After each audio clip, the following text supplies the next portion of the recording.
하나님의 말씀 구약성경 시편 131편 시편 131편 1절입니다. 구약성경 페이지로는 898쪽 시편 131편 1절부터 3절까지 말씀입니다. 한 절씩 교독하겠습니다. 여호와여, 내 마음이 교만치 아니하고 내 눈이 높지 아니하오며 내가 큰 일과 미치지 못할 기이한 일을 힘쓰지 아니하나이다.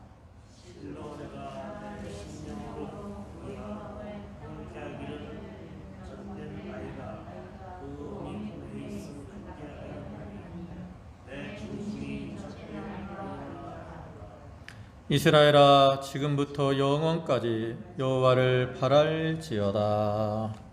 아멘.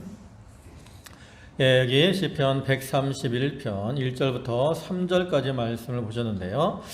이 시는 시편 분류상으로 볼 때 감사 예배 시에 해당하는 것인데, 이 시의 저자는 다윗입니다. 앞에 관주에 있는 것처럼 다윗의 시, 곧 성전에 올라가는 노래, 이와 같이 이렇게 말씀하고 있는 것처럼 다윗이 기록한 시고요. 단 3절로 구성된 짧은 시이지만 이 시를 통해서 하나님을 경외하는 자가 마땅히 가질 수밖에 없는 하나님을 향한 절대적인 신뢰와 또 그로 인해 누리게 되는 절대적인 평안과 기쁨을 간결하고도 직설적으로 묘사하고 있는 시입니다.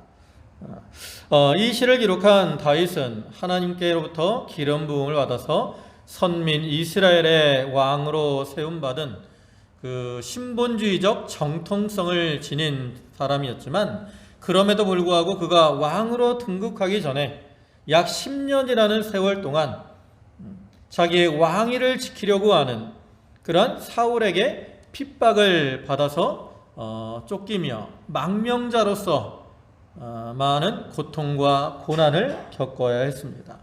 그래서 사무엘상 18장부터 이제 24장까지 말씀 보면 그러한 다윗의 망명자로서의 고난과 고통의 모습을 발견할 수 있죠. 네, 이렇게 다윗은 그러한 고난 가운데서도 어떠한 세상적인 방법 또 폭력적인 방법으로 왕위에 오르려고 하지 않고 전적으로 모든 것을 하나님께 맡기고 나아갔습니다. 그뿐만 아니라 이제 친아들 압살롬이 다윗을 반역함으로 다윗이 쫓겨가는 가운데 그 사울의 족속인 시므이가 다윗을 저주를 한다고. 그때도 다윗은 자기가 그 시므이를 처단하려고 하지 않고 하나님의 심판에 맡기고 있는 것을 볼 수 있죠. 근데 다윗이 이렇게 행하는 것은 전적으로 하나님을 의뢰하는 것이고 하나님 앞에 겸손하게 행하는 것이라는 거예요. 그렇기 때문에 다윗은 그러한 가운데서 하나님이 주시는 평안과 기쁨을 누릴 수가 있었던 거죠. 그래서 다윗은 그러한 자기의 경험을 회상하면서 이 시를 통해서 그 이스라엘 백성들로 하여금 자기와 같이 하나님 앞에서 겸손하게 행함으로 하나님을 의뢰하고 또 그로 말미암아 하나님이 주시는 평안과 기쁨을 누리며 살도록 권면을 하고 있습니다. 오늘날 우리가 세상 가운데서 많은 일들을 하게 되는데 자기가 무엇을 하려고 하다 보면 우리가 거기서 불만족스러울 때도 많고 평온함을 누리지 못할 때도 많이 있습니다. 그러나 우리가 전적으로 겸손한 가운데 하나님께 맡기고 나가면 하나님께서 그러한 자들에게 은혜를 주시기 때문에 그로 말미암아 모든 것을 다 이룰 수 있고 또 그로 인해서 젖된 아이가 엄마 품 안에서 그 평안과 만족을 누리는 것처럼 오늘날 우리들도 하나님 안에서 만족과 기쁨을 누릴 수가 있는 것이죠. 우리가 몇 주 전에 살펴봤던 것처럼 하박국 3장 17절과 18절을 보면 비록 무화과나무가 무성치 못하며 포도나무에 열매가 없으며 감람나무에 소출이 없으며 밭에 식물이 없으며 우리의 양이 없으며 외양간에 소가 없을지라도 나는 여호와로 인하여 즐거워하며 나의 구원의 하나님을 인하여 기뻐하리로다. 이렇게 하박국 선지자가 노래하고 있는 것처럼 오늘날 우리들도 많은 어려운 가운데서도 하나님으로 인해 기뻐하며 즐거워할 수가 있는 거죠. 그래서 우리가 본문에 나타난 이러한 다윗의 모습, 또 아까 본 하박국 선지자의 그러한 모습을 우리도 기억하고 우리도 전적으로 하나님을 의지하고 하나님 앞에서 겸손하게 행함으로 이러한 기쁨과 평안을 누리며 사는 성도들이 되도록 해야 되겠습니다. 네, 오늘 본문은 세 대지로 나뉩니다. 첫째 대지는 1절 큰일 할 생각을 버림. 그 다음에 둘째 대지는 2절 심령을 고요하고 평온케 함. 셋째 대지는 3절 여호와를 순종하며 바람. 이러한 내용들입니다. 1절부터 보시면 여호와여 내 마음이 교만치 아니하고 내 눈이 높지 아니하오며 내가 큰 일과 미치지 못할 기이한 일을 힘쓰지 아니하나이다. 다윗은 점점 늙어가는 가운데서 신앙의 많은 경험을 통해서 자기가 젊어서 이렇게 마음이 교만하고 또 눈이 높았던 거, 또 큰 일을 하려고 했던 생각들을 버리고 이제 깊은 신앙의 세계에서 고요하고 평온한 그러한 자리를 찾아서 하나님 한 분으로 만족한 생활을 하려고 이렇게 하나님께 노래하고 있는 겁니다. 그래서 다윗은 자기의 그 겸허한 상태를 마음, 눈, 또 일, 이러한 점층적 수사법을 사용해서 나타내고 있는데요. 여기서 마음은 인간의 지혜와 지식의 중심부로서 어떠한 인간 행위의 원천이 되는 자리를 가리키는 겁니다. 그다음에 눈은 인간의 정신적, 영적 능력의 상태를 비유적으로 나타내는 것이고요. 그 다음에 일은 행위 자체를 나타내는 거예요. 그러니까 이렇게 마음과 눈과 또 이 일이라는 것은 자기의 삶 전체를 가리키는 것이라고 할 수 있어요. 그러니까 다윗은 자기의 삶 전체를 통해서 하나님의 섭리를 신뢰하고 또 하나님만을 바라보며 살겠다라고 고백을 하고 있는 거죠. 그래서 이러한 것을 좀 더 구체적으로 보면 마음이 교만하지 않는다라는 것은 겉으로만 어떤 교만함이 아니라 진정한 교만한 상태를 가리키는. 그래서 우리가 이렇게 참으로 겸손한 자리에 처하는 것이 중요합니다. 왜냐하면 우리가 이렇게 겸손한 자리에 처해야 하나님의 말씀을 깨달을 수 있어요. 우리 마음이 온유하고 겸손할 때 하나님 말씀이 옥토에 심겨진 그 씨와 같이 내 속에서 싹이 나고 자라나서 열매를 맺을 수가 있는 겁니다. 마음이 교만하고 완고한 사람들은 길가에 심은 씨와 같고 또 돌짝밭에 심은 그러한 씨와 같아요. 뿌리를 내리지 못하고 자라나지 못하고 그렇기 때문에 아무리 들어도 깨달음이 없는 거죠. 우리가 이 겸손한 마음이 이렇게 교만하지 않고 겸손할 때 우리가 하나님의 은혜 가운데 살아갈 수 있습니다. 잠언 18장 12절을 보시면 사람의 마음의 교만은 멸망의 선봉이요 겸손은 존귀의 앞잡이니라 그랬고요. 또 베드로전서 5장 5절에서도 젊은 자들아 이와 같이 장로들에게 순복하고 다 서로 겸손으로 허리를 통이라. 하나님이 교만한 자를 대적하시며 겸손한 자들에게 은혜를 주시느니라 그랬습니다. 하나님과 같이 교만한 자를 물리치신다. 우리가 대표적으로 교만하다가 망하는 사람들이 성경에 여럿이 나오지만 그 다니엘서에 나오는 느부갓네살 왕이 있습니다. 이 느부갓네살 그는 교만하게 행하다가 하나님의 징계를 받게 되죠. 다니엘 4장 30절을 보시면 나 왕이 말하여 가로되 이 큰 바벨론은 내가 능력과 권세로 건설하여 나의 도성을 삼고 이것으로 내 위엄의 영광을 나타낸 것이 아니냐, 이렇게 말씀하고 있는 것처럼 그는 뭐라 그래요? 내가 능력과 권세로 건설하였다는, 또 나의 도성이라는 거죠. 또 그를 통해서 나의 위엄과 영광을 나타낸 것이다, 이렇게 자기를 나타내는 나 소리를 3번 하잖아요. 그러다가 이제 하나님의 징계를 받아서 짐승과 같이 돼서 7년을 지내게 됩니다.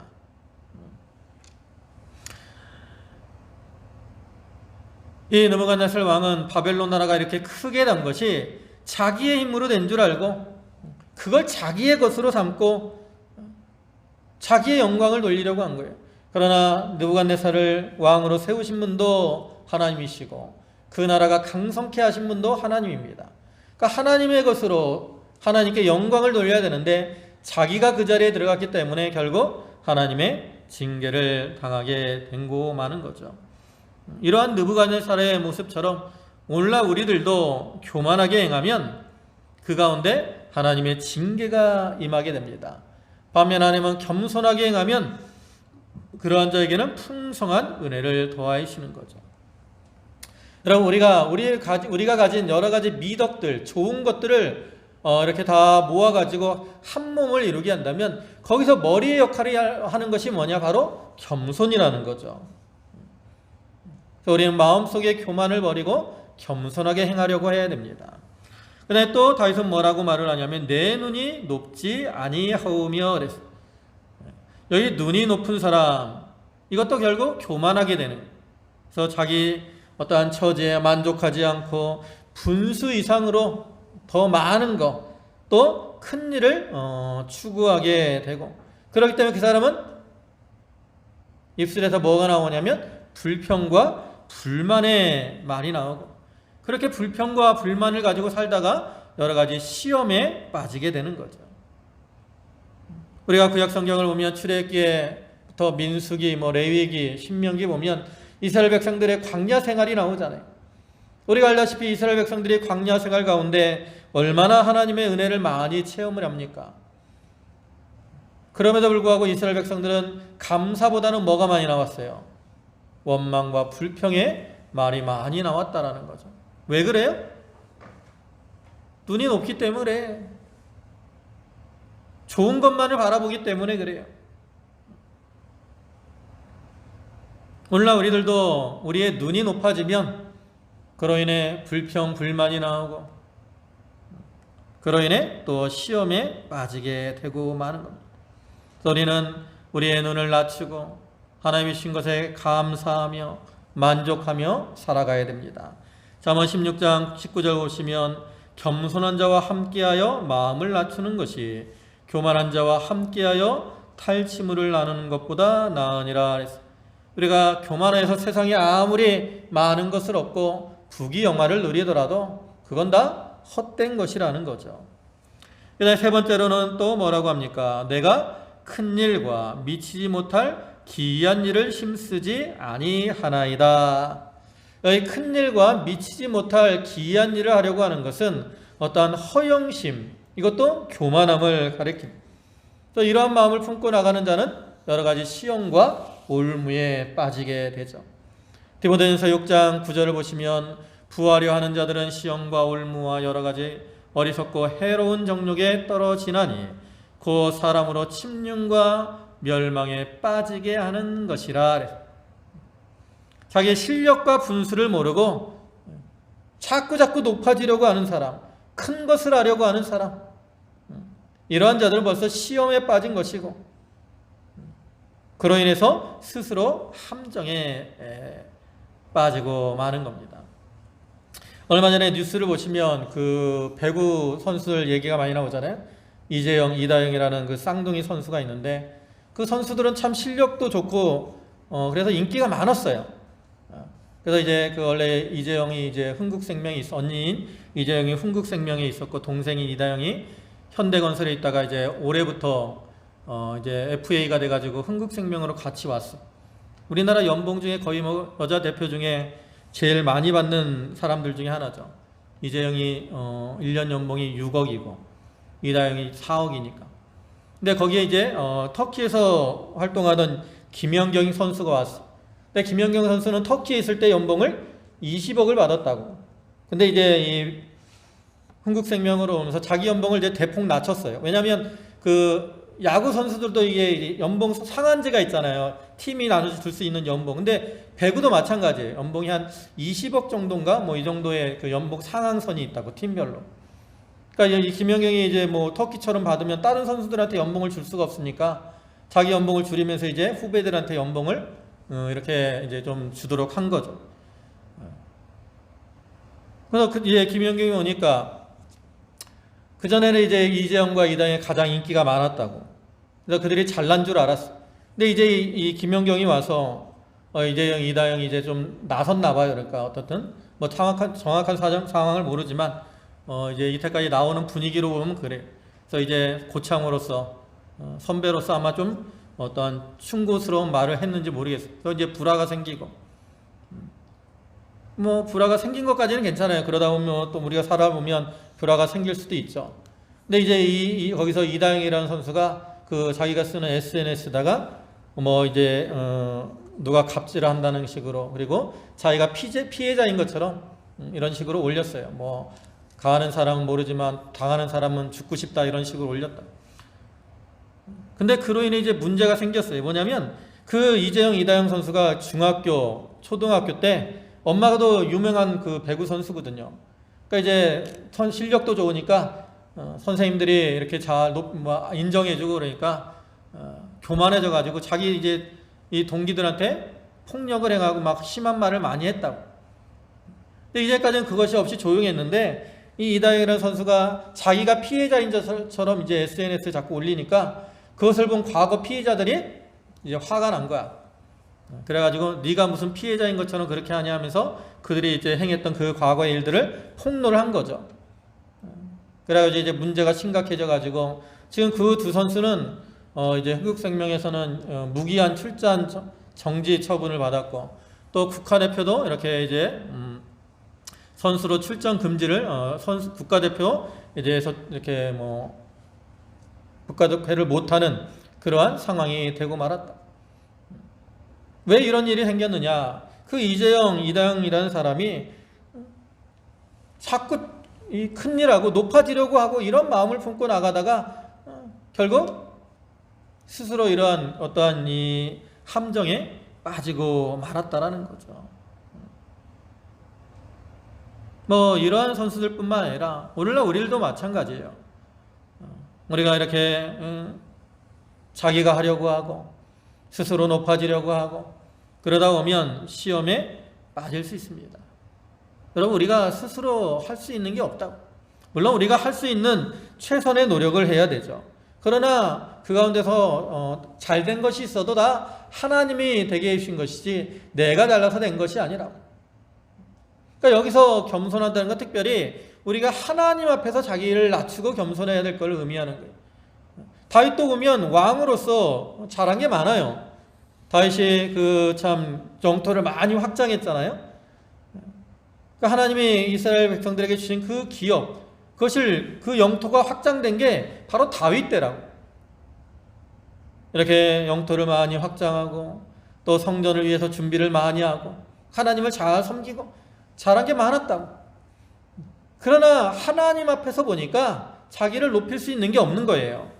그래서 이렇게 다윗은 마음을 교만치 않게, 또 그 눈을 높이지 않고 그 큰 일과 기이한 일을 하려고 하지 않고 하나님 앞에서 겸손하게 행한 거죠. 여러분, 우리가 세상에서 큰 일 해야만 하나님이 우리를 알아주시는 게 아니잖아요. 한나라한테 맡았어도 그거 가지고 잘하면 하나님은 잘하였도다 착하고 충성된 종이라고 인정해 주는 거예요. 그러니까 우리는 내가 맡은 그 일에 만족하면서 그 일에 충성을 다하는 자들이 되어야 되는 거죠. 그리고 2절에 실로 내가 내 심령으로 고요하고 평온케 하기를 젖된 아이가 그 어미 품에 있음 같게 하였나니 내 중심이 젖된 아이와 같도다. 여기 다윗이 내 심령으로 고요하고 평안케 하였다 그랬어요. 이것은 다윗이 어떤 세상의 염려, 근심 욕심을 버리고 하나님 말씀에 순종하는 삶을 살았기 때문에 그로 인해서 마음이 평안하고 고요했음을 고백하는 겁니다. 그러니까 이러한 다윗의 모습은 자족하는 그러한 믿음을 가진 신앙의 모습이고요. 또 영으로 사는 신앙의 모습이라고 할 수 있어요. 자, 우리도 이러한 다윗의 모습처럼 좀 자족하며 또 영으로 살아야 됩니다. 우리가 자족하고 영으로 살 때 그 가운데 생명의 역사가 넘치게 되고, 생명의 역사가 넘칠 때 또 위로와 평안, 기쁨이 임하게 되는 거죠. 반면에 우리가 이러한 세계를 떠나게 되면 생명의 세계를 떠나게 되고, 그로 말미암아 마음이 뒤숭숭하고 복잡해지고 또 불평과 불만 가운데 살게 되고, 이렇게 불평과 불만 가운데 살면 거기서 또 뭐가 나와요? 싸움과 다툼이 일어나게 되는 겁니다. 그래서 야고보 4장 1절을 보시면 너희 중에 싸움이 어디로 다툼이 어디로 조차 나느뇨 너희 지체 중에서 싸우는 정력으로 조차 난 것이 아니냐. 우리가 다윗과 같이 욕심을 버리고 심령이 고요하고 평안해야 됩니다. 그러면서 그 비유를 뭐라고 해요? 젖된 아이가 그 어미 품에 있음 같게 하였나니 그랬어요. 그러면서 내 중심이 젖된 아이와 같다 그랬어요. 여기 젖된 아이, 이 젖을 뗀 아이가 중요합니다. 젖을 먹는 아이가 아니에요. 젖을 먹는 아이는 엄마 품에 가면 뭐부터 찾아요? 젖부터 찾는 거야. 그죠? 그러나 젖을 딴 아이는 이제 젖을 뗐기 때문에 엄마 품에 가면 젖을 찾지 않아요. 그냥 엄마 품에 있는 것 자체로 평안하고 기쁜 거죠.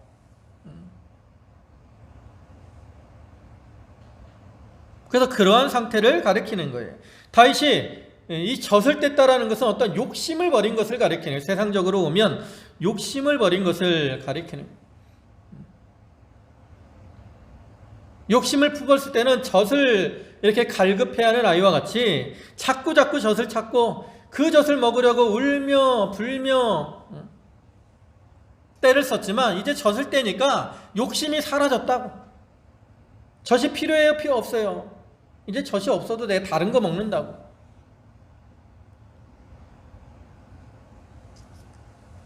그렇기 때문에 이제 하나님 어머니 품에서 평안한 거죠.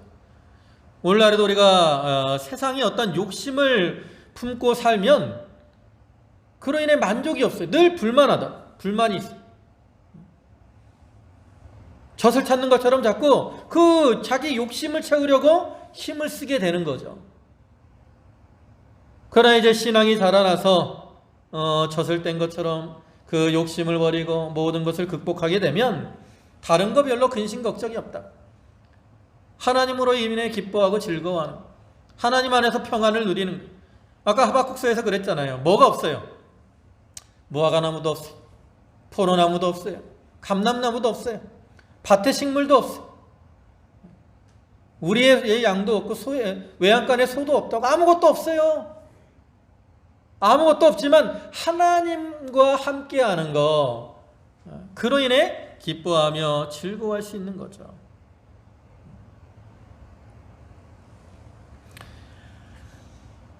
근데 이렇게 젖을 떼려면 쉽게 되는 게, 어린아이들 젖 떼려면 엄마들이 고생을 많이 하잖아요. 그죠?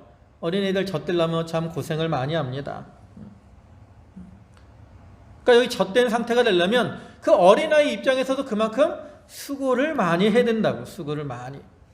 그러니까 그렇게 수고를 하지만 이제 젖을 띄게 되면 그 다음부터는 어때요? 그 다음부터는 참된 평안과 기쁨을 누리게 되는 거죠. 젖이 없어도 되니까. 그와 같이 우리가 세상의 욕심을 버리려면 우리도 수고와 노력을 좀 많이 해야 됩니다. 우리 속에 있는 육신의 정욕, 안목의 정욕, 이생의 자랑, 이런 것들을 좀 내어버리려고 힘을 써야 돼. 그리고 이제는 하나님으로 만족하는 그런 자리에 들어가야 됩니다. 그러면 이제 그로 인해 욕심이 사라지고 평안과 기쁨을 누릴 수 있는 거죠. 빌립보서 3장 5절부터 말씀을 보면 사도 바울이 이렇게 말을 해요.